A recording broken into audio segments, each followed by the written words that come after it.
Great. Hi. Thank you very much, everyone, for joining us today. And my name is Deepshikha, and we've been running a series of interactions for our close group of clients and confidants, particularly on topics of relevance. I mean, events, as we've seen, has seen the biggest hit as we talk about the reduced social interaction and the social distancing, as all of us are advocating. So thank you very much for joining us today. Let me just start with a very quick introduction for our panel. Sure. I would start by introducing Mahavir ji. Mahavir Sharma is not really a name that needs an introduction in the events and the community circles, but just for the benefit of audiences, Mahavir ji is a Jaipur-based entrepreneur and an investor. He is now the chairman of Thai Global, and also the chairman of Thai Angels and Pan India Angel Group. He's also been one of the biggest advocates of the events industry. I've personally interacted with Mahavir ji over years as he has taken the events industry and the baton forward. Amit Tiwari, thank you very much for joining us today. Amit is a marketing professional with rock-solid experience of over 20 years, working with some of the most incredible brands and multi-million-dollar business houses, currently at Havells, with Philips, Hero Honda, Nestle, Perfetti, and ITC, and more. Thank you very much, Amit, for joining us. You've been a recipient of various awards in your marketing initiatives, and share with us how the marketing changes. How do you engage customers now in the post-COVID era? Serene, thank you so much, Serene, for joining us today. And you join us all the way from Singapore, between Singapore and Hong Kong, the oscillation that you've been doing. And the events for UBS in Asia Pacific. She has more than 7 years of experience within banking and the events industry. She has traditionally handled HP and other accounts for over 16 years, had been living in London and has recently relocated back to Singapore. Thank you very much, panelists, and thank you, audiences, for joining us. As I see more and more people join us as we go forward, please keep sending us your questions. I can see some chats coming in already. So may I now start with taking your first impressions on the industry and how the circumstances are moving. Mahavir ji, your first thoughts on how the events industry has been reshaped post-COVID? So it's pretty obvious that the industry will shape and change very drastically. I think we're moving into virtual zone right now as the immediate future of the COVID unfolds because of uncertainty. But I think this virtual events and the experience and the attendance has basically proved something that even if we go to offline events later on in months or years, it will be a hybrid event. I don't think anyone would leave an audience sitting in different city, different country, different time zone and not expand on the outreach, not only to the knowledge that's being shared or the event or product that is being launched, but also to get benefits and eyeballs. So I think a great change, I think a welcome change, and a combination of virtual and physical events is the future. And we're all ready. We'll improvise, it will change. And we look forward to this because it's going to be more interactive. Excellent. So, Serene, coming to you, what do you think are the changes that are coming up, and how do you think this impact will transition us? For us, at least, a lot of our events are either being cancelled. Those that are not optimum for virtual experiences are being cancelled for the rest of the year. But for those that we can convert to virtual, for sure, it's going into virtual. And even after the post-COVID situation, we see 30 to 40% of our events staying virtual. Like what Mahesh was saying, it will definitely go into a hybrid where we have some virtual and some going back to physical. I mean, even for the physical events, it will take a different form and shape, right? Because, I mean, even for now, we're trying to develop some in-person event parameters to work with, because the whole situation with going back to physical will definitely change. And for virtual events, I mean, currently we're just going into webinars, right? Which is kind of like the basic of all virtual experiences. And in future, it will be like taking the conferences and events into a higher virtual experience, creating virtual experiences and not just webinars. And they're very completely different things. So Amit, coming to you, I mean, you've dealt with you are an FMCG and the white goods, the white goods side, and Havells is a very touch and feel kind of a product, and where you've always thrived on customer engagement and doing on-ground events to bring in customers to experience the product in person. How do you think brands like yourselves will now start engaging more with customers? How do you take your products now to customers? So, hi Deepshikha, as you rightly mentioned about the touch and the feel, but one more tangent which I just want to add into the entire ecosystem is most of our products and categories are also very, very specifier or somebody in terms of mentor driven category. So for example, let's say an electrician is also a same influencer in our category. Architect, designer, contractors, they're also quite big influencer in the entire particular category. So if you see from a brand perspective, and not only for me, but for the entire industry, and if you see, if I'm representing marketing as a fraternity today, it's a rebooting of the entire ecosystem that we're actually trying to look for. So we would have heard, and we're actually trying to do a lot of, and everybody's trying to do, there's different concept which people are trying to do, whether it is work from home, shop from home, now this is events from home. Because in our particular case today, we can't stop in terms of getting in touch with our stakeholders, because they decide the fate of the brand, what should be in your particular house to look for. So 3 things which we are actually following since this lockdown, and we'll continue to build on this in coming year, and that will become the new normal to look for, which is basically rebooting yourself, reskilling your particular talent and the staff that you actually work with the people, and also recalibrating what you really need to do and what's the expectation from today. So if somebody really wants to do something for the house, you can't just stay away from not reaching out to your particular consultant or contractor or electrical consultant, because they decide the fate that you need to look for. So it will, if you ask me, it will not be a 360-degree change. It will be a 540-degree change, because we need to reboot everything. And why I say so, because we also touch the last mile from an electrician to also an influencer like a retailer or a small or large format retail who actually decides how things need to move in the entire spectrum.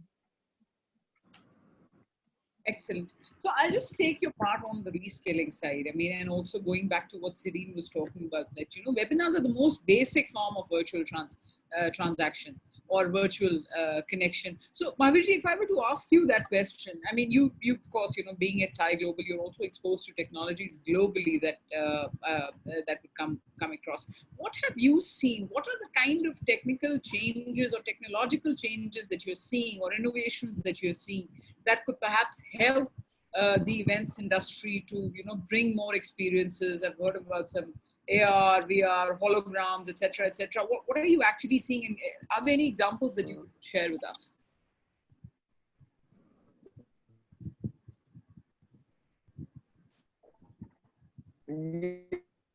Yeah.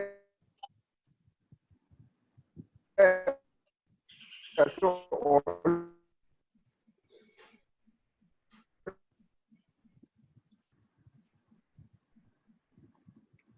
I think we're having a little bit of trouble hearing Mahavir. Serene, may I bring that question to you to share your views? In the region itself, are you seeing new forms of events developing? I mean, in India, I'm seeing invitations coming in. Today, I got an invitation for a baby shower, a virtual baby shower, YouTube Live. Yesterday, we got an invitation for a marriage ceremony. Zoom details will be shared later. Bless the couple. So, I mean, again, those are very basic forms, but what are you seeing? Share with us some interesting examples if you're seeing in the industry. For us in the bank, for us in the bank, we are trying to take all our virtual experiences to a higher level, right? So, for example, we are seeing so more sophisticated webinar platforms where we can actually do networking. So, you can create an avatar, you go into the event space, you can actually look around, that you can create booths where people can click and download resources. You can even create virtual chat rooms where you match with people who of the same personalities or same interests.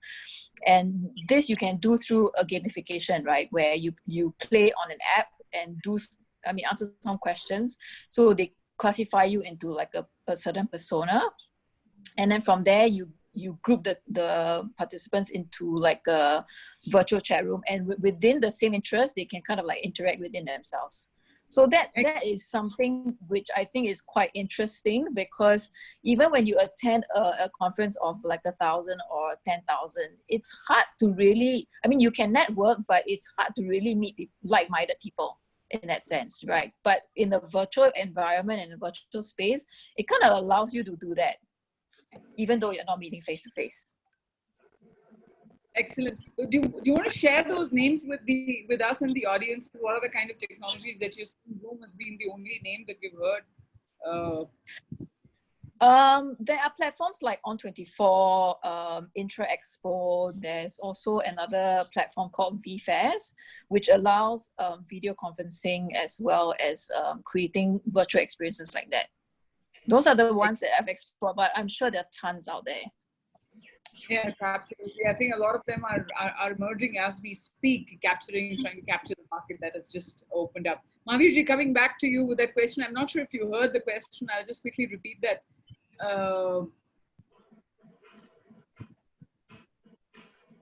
Can you hear us, Mahavirji?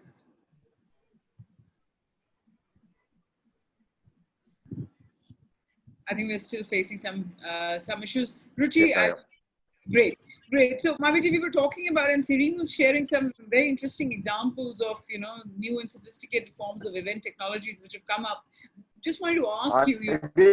I did hear the question. Can you hear me, or you can't hear me still? Yes, we can hear you. Hello, can you hear me, or you can't hear me? Yes. I can hear you. Can you hear me? Hello? Yes, we can hear you, Mahavir. Yeah. So you can hear. So I think AR, VR will play a very important role. There are quite a few jewelry softwares that are okay. So there are quite a few softwares that are available, which for product category, what Amit was talking about, you can actually physically with AR, VR visualize or kind of feel the product with you, in you, jewelry, clothing, even white goods, into how they would fit in a room, furniture, everything has actually been changed. You take a picture of your room and you can actually see a furniture from a furniture website, see how that sofa would look. The technology is already in place. Similarly, if it's a white goods, you can actually see how that would look and fit in your bathroom or in whatever room. So technology is absolutely there. Companies and people will now start using it. We as users will start to experience it. I mean, there are many websites which will be, for exhibition websites also. So there's a website that I've just shared that is an India-based website. Not only does it have individual chat rooms, conference, panel 1, panel 2, but also exhibition options where you walk into a stall, you talk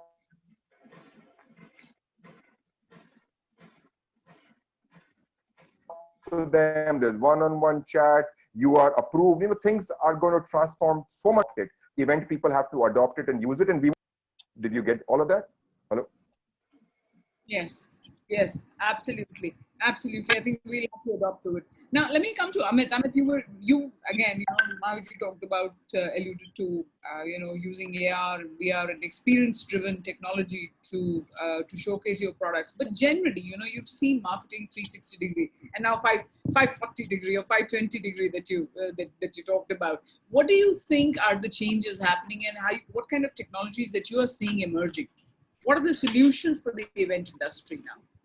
I think virtual tour is one thing which is actually emerging very, very fast. If you talk about in the entire consumer experience, consumer durable and consumer electronics space to talk about, because in our particular industry and specifically where consumer is the final deciding factor along with the other stakeholders, then it becomes very imperative for you to give them the actual look and the feel. As Mahavir was talking, absolutely right. There are plenty of apps which are today which can tell you from what type of light that you want. If my structure of the house is this, you can just apply to your particular app the picture of that. You'll tell you what is the light that will actually look, whether it is warm white, whether it is yellow, what will actually look better, what should be the actual optimum level of light that you require, what is the paint that actually look good on that particular.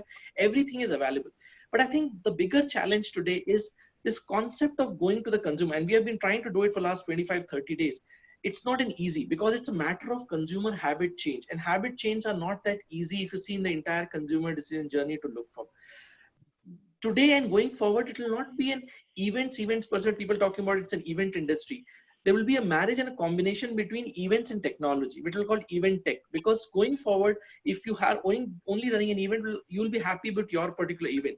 And Deepshikha, when talking about the invites that you get today, last Friday I got an invite, but quite a weird one, is invite. It says it's a DJ party. So I thought where the DJ will actually play. So you just have to plug it to your particular thing. And the invite only written 2 words. It says you have to have a wife and a Wi-Fi for this entire particular party. You don't need anything else apart from that. So if you see today, even if people are going to that level, the point which I'm trying to draw is today consumer habits need to change. Consumer behavior need to change. I'll tell you some of the experiences that we just found out from newspaper reading. A person who was a 60, 65, 70 years old never thought of reading a newspaper in shots on a mobile today. Physical newspaper is absolutely moving out today. That's how, where if you actually draw a connotation, most of your physical events are moving out. Today, and I'll tell you the last bottom of the entire pyramid, like electrician. In a town which is just 5,000 people in that particular town, an electrician doing a WebEx webinar, understanding what's the new product. And he has no idea what this WebEx is. He says, if I actually go into my mobile, there is one particular button which I play, the audio start coming, the video start coming. He doesn't even can spell what WebEx is. It is all about using and involving technology, because that's the need of everyday's life today. And that is how it is moving and shifting in every gears to look for. So let me come to Mahavirji once again, and then I'll take Serene's opinion there. So I think and as Amit rightly said, there's an education process that all of us will have to go through, whether it is on the client side, whether it is a delivery side, whether it is the consumer side. But Mahavirji, there is it's a multi-billion-dollar industry, and the people, their employees, and everybody's talking about the economy taking hit. Yes, but let me talk about slightly on the darker side of the issue currently. Most of the event organizations today, the agency side that I'm talking about, which is a massive unorganized space as well, they are struggling to stay relevant. And it so happens that a lot of these skills are very, very hands-on and vocational in nature, and therefore the cross-skilling is tough and will take time. What would you recommend to somebody who would be running an event management company today? What could they do to stay relevant and weather the storm? So, okay. So I am a diehard optimist. I think this will pass through a year or two, and then once we have a solution, or once we get used to this, we will go back to physical events. We will, we are human beings. We enjoy meeting people. The touch and feel will never be. Event planners, everyone would have to start to have a digital art. So now if an FMCG company had to exhibit how a booth was designed, how creatives were done, we will now be creating a virtual store, a virtual exhibition booth for him. We will be creating new technologies where touching something will change. We will be designing all that, because concept of a marketing or event person is a marketing and a branding, and we'll work with their team to give a better UI to the person who's working into a virtual store. Eventually, what will happen is every retail store of theirs will have a kiosk, which will take them to their website, experiential feeling of whatever is required. So I think there's a lot of physical as well virtual partnership that is required, and we will just create a digital arm, and we will still be relevant. We will still survive tough 3, 4, 5, 6 months. But I think fusion, virtual, offline, creativity, everything will amalgamate and work together, and I think we will still be relevant. I don't see us as companies, maybe ad agencies and creative agencies and event agencies will combine, will have verticals, but the future is there. It will be there. Offline will still happen. Travel will come back to normal or will increase a little bit gradually, but it will come back in my opinion. Great. Serene, where do you see the future for events industry, or what do you have the recommendation as a client being on both sides of the table? What is your recommendation to the events industry today in these times? For me, I beg to differ, right? I think in the future, we will definitely have a hybrid. It won't go back to completely 100% physical events. So with the whole new world, I think there needs to be a lot of retraining, because for digital marketers, it's a whole new different ball game. You are actually doing a new narrative on a digital platform. It's completely different skill. So number one, retraining of the staff. And two, my advice to a lot of the agencies out there is really to think out the box, right? Because as we go into a hybrid world, then what should we do? Should we create something like a gaming convention where it's like half physical and half virtual? Because if you look at gaming conventions currently, what happens is they have maybe 1,000 packs attend the conference or the convention, but then there's another 10,000 out there who are attending virtually. So how do we create this hybrid of both physical and virtual, right? And then maybe to think about how we can scale up in terms of smaller events. So how do we scale up smaller events so that they become big? Just to give an example, one of the thoughts that I had was maybe create what we call a webinar party, where you put 50 clients perhaps into a small rooms. You have 10 different rooms, that is 500 clients, but they're all contained within each room, right? And then within the room, you create an event experience within the room, but actually they're all watching, for example, a webinar that's open to 500. So a lot of times you need to kind of like think out of the box in this new world. That's what I think. Excellent. Now, Amit, talking about your experience in the space, what would your recommendation be as a client, as somebody who's consumed these services through and through to the event industry? So, Deepshikha, I think there were two parts to it, and pardon me for taking a little long on this, because I'll tell you a brief background. Last year, in the financial year FY20, we did around 1,000 plus events across India and abroad. And to the magnitude of, let's say, a very, very small nukkad meets to large scale international events, that's the magnitude you actually operate with. So if you ask me, there are two learnings which we actually thought as, and initially when I spoke in my initially thoughts is, really rebooting is a big exercise that needs to look for, because what has worked till date will not work and will not going to work in future. So purpose driven events and marketing will actually make a huge difference in terms of what is the objective that I'm trying to fulfill with each of the events that I try to do.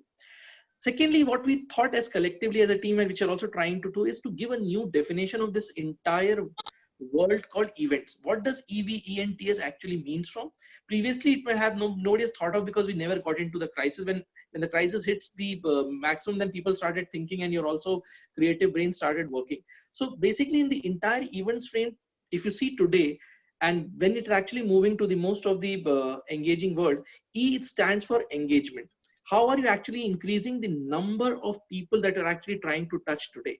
And I'll tell you, in one webinar, if you're able to touch almost 10,000 people as a retailer in one go for 1 hour, I think I will not be able to do it in 10 days, even if I do a physical event.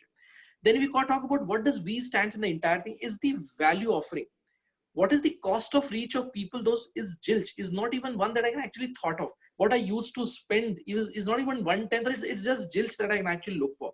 Talk about, as Serene was talking about, it is re-engineering of every aspect that we actually do. What is the value chain? Can I do a same event with electrician, contractor, architects, interior the same day? Yes, I can do today. Can I do it before? No, I can't do it because everybody has a different spectrum to look for. If I talk about N, what does N spends in the entire events thing? It's the boundaries today. Today, without any effort, Serene is talking today. There will be many people who are across the world can actually talk and share their experiences, which was not possible before that. If we talk about the technology part, which is the T part, the entire ecosystem today, it's moving towards gradual technology shifts. And last but not least, which is the S, is the social behavior. Every behavior today, from a consumer to a marketer to an event agency, is changing and making relevant and being relevant in the performance-driven marketing. Excellent. So I'll remember the new definition of the events, Amit. I'll ask you one leading question. I mean, you talked about the cost part, which is extremely critical. And my question again stems from Mahavirji was very, very optimistic about it. And so am I about how the events industry will absorb this and come out of this. What about the budget changes? What are you seeing right now? Of course, there's an immediate instant or immediate reaction. But over a period of time, how do you see the budget allocations changing in the events segment for marketing? I think budgets will definitely, because of the impact of sales are not happening, even in this financial year is technically it's not open because there's nothing in terms of sales that is actually moving across. But there are certain needs. For example, the needs for training, the needs for education. There are different types that can't stop. So I think the point which I'm trying to make, even with my previous statement, was it has to be a very well-defined purpose that why are you actually trying to do this event and what would be an ROI to it. And ROI will not be a definition which is return on investment, because I think that is some classical definition which somebody in one of the consultancies derived and everybody in the world started with. In this tough times today, the ROI would be more on return on innovations and return on insights that you actually generate, because I don't know what would be the outcome of the event that I do. If I'm training 1,000 people, is it worthwhile, or most of the people are just switch on the screen and switch off their audio and they're trying to do their personal work? What is the actual outcome of those events? It has to be a long way to book for. But I think the purpose that any event that will go from today or from now onwards till the entire year, and by the time the things will come normal or this will become the new normal, I think everything would reside into what is the insight that you're actually trying to draw. Budgets definitely would be a big strain, because today the budgets are actually being in a big, I was attending one of the seminars where most of the people were talking about that even in the mainline media, the budgets are down by 80%. But as more than optimistic, I think it's also a need today. If I'm coming out with 10 different variants of the same product, how will I able to communicate to my first-hand consumers, which are retail partners, which are my trade partners, which are my interior designers? I need to do something on that. Sure. Which can't be stopped. I'll ask one last question on that point. Is particularly because you've seen the entire spectrum of the client side particularly. My last question would be, what would you be expecting from your event management partners at this point of time? What can they do to still connect with you as clients on an ongoing basis till the tide kind of changes? I would say, I think one size fit for all imagery should actually go, and the thinking has to be refreshed. That's what I would say. And second part, which I would say talked about initially also, is to be looked about getting the reskilling of your skill sets that you actually have today. One simple format of doing a particular event will not work. And now it has to be thinking, has to be evolved in how you can build in technology. To know the technology, you should yourself know what exactly you're trying to offer. It will not be that you can go and present it, somebody in the back end will actually try to, neither you have the time, neither you have the veracity of the monies to spend. It is all about what you can actually provide from in-house.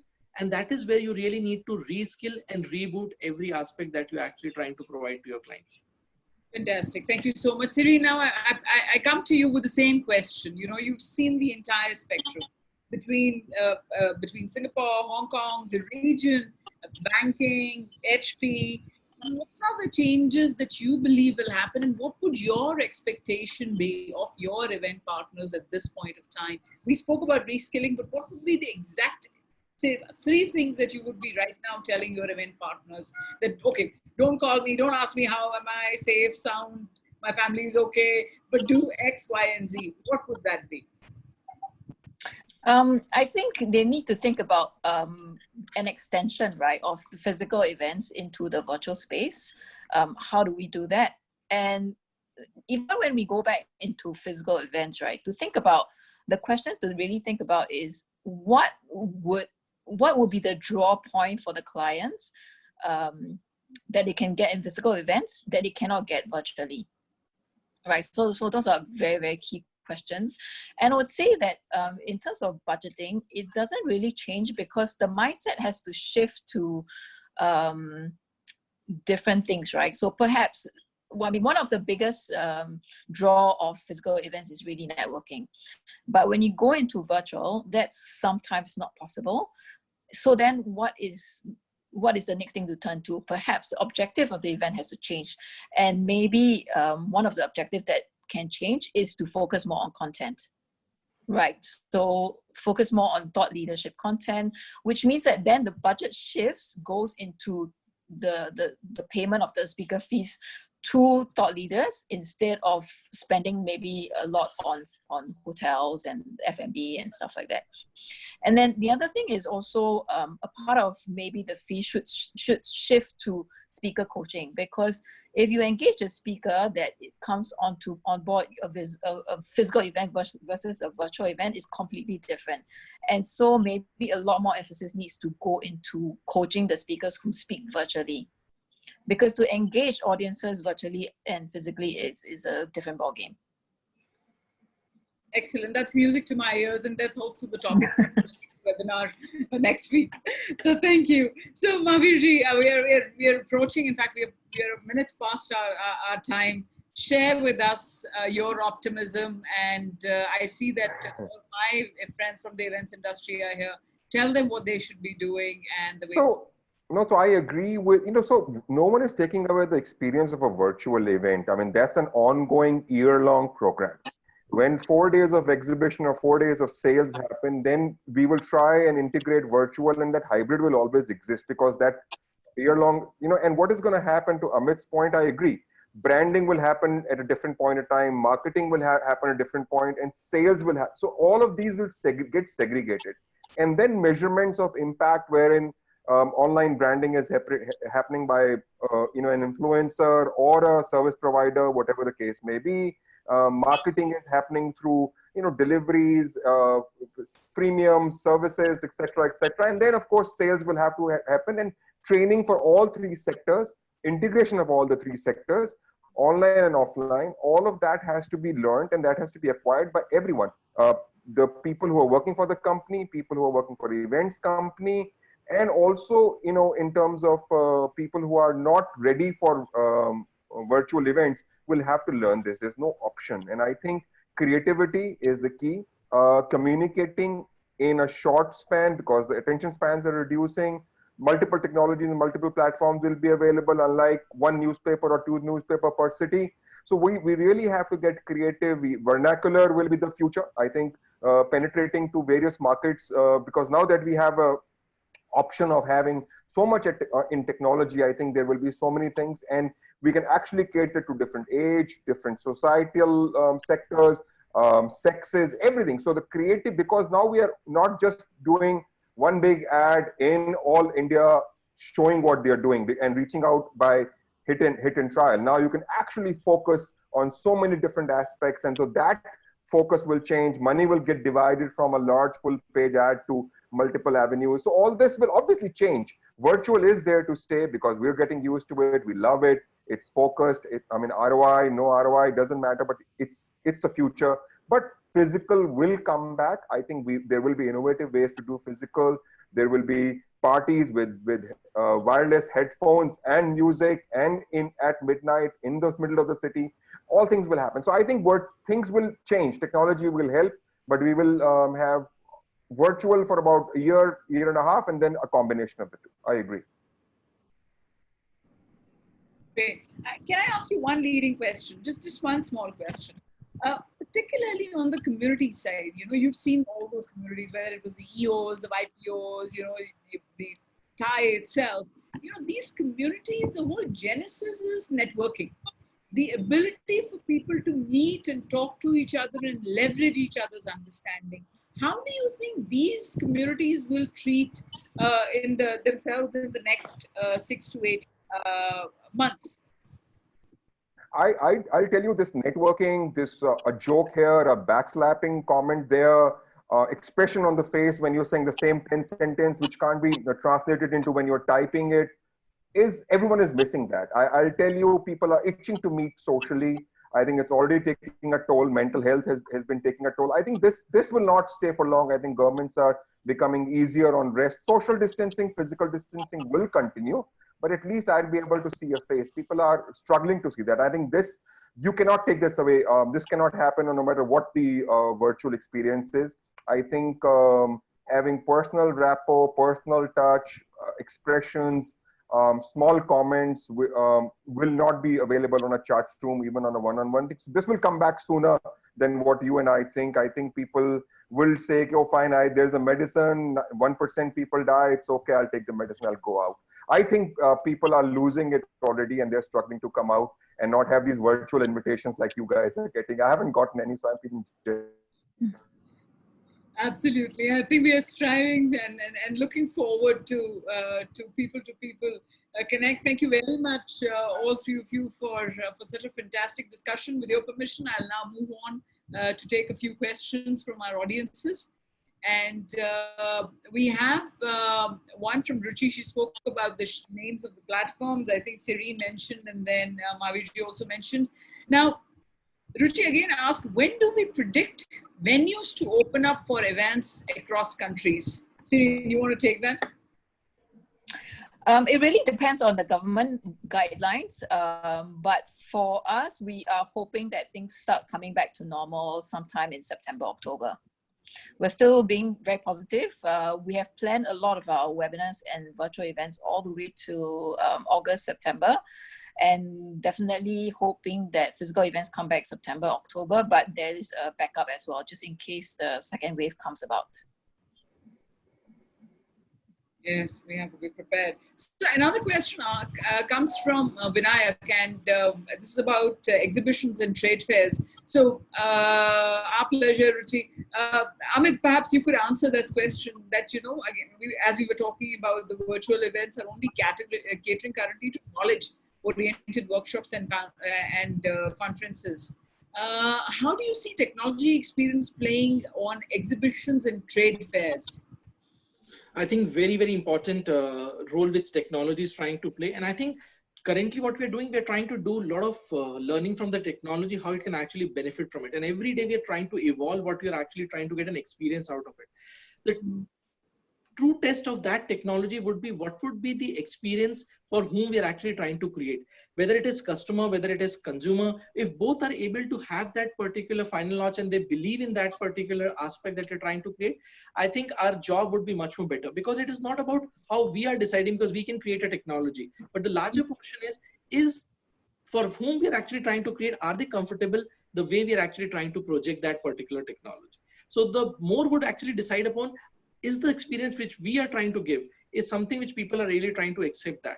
And that is what would be the real test, and our litmus test would be in terms of to pass that particular situation. Otherwise, it will be a big scenario to redevelop and redesign something new. Absolutely. So Mahavir just spoke about vernacular being critical as far as the Indian market, or, you know, the subcontinent is concerned. Serene, if I would ask you that question, one of my last questions before we edge closer to the wrap up, in between, I mean, Hong Kong, Singapore, or Indonesia, or that belt, are you seeing a bigger wave again? You know, people are talking about the nationalistic fervor and some of the other things, you know, belongingness to their country, their language, their people. Are you seeing a change to the vernacular side there as well, or that part has not been, the cultural shift has not happened? No, we don't see, the cultural shift happening at the moment. I mean, a lot of our webinars are kind of like open to most part of Southeast Asia, so we haven't seen that shift. I would say Singapore is probably more keen in adopting a lot of the new technologies and going to webinars and stuff like that. We see a less number of attendants in other cities around Southeast Asia, but the numbers are climbing. Okay, great, perfect. Thank you very much, Serene. I think from my side, that's all that I had. We have one more question, just a quick one. But one of our audiences asks, are we ready for the new normal in the event and conferences sector? Can we expect anything going back to normal by the end of the year? This is the new normal. I think we have to move on with the times and just, get on with the new normal. I think we never really thought that the word like unprecedented or new normal would be used so many times in our conversations at any point of time. Yeah. But thank you so much. And I think, I think everybody has to just move on with the new normal, whatever the new normal is, and adapt, right? Because flexibility is key in this industry. Perfect. Amit, any closing thoughts? I think three things which definitely everybody should actually assess, whether it is an agency, whether it is clients, whether it's customer, which is basically 3 A's, which I thought is accessibility, affordability, and automation. This will actually drive most of the activity across the entire spectrum. And that will, whether it is a new normal, whether we will go back to the old, I don't think we should think more on that. Where whatever the situation is, just try to see what's the value creation that we're able to try to build across what we actually do. I think that would be my closing thoughts. Thank you, Amit. Thank you very much, Serene, for being with us today. And thank you, audiences, for being with us today.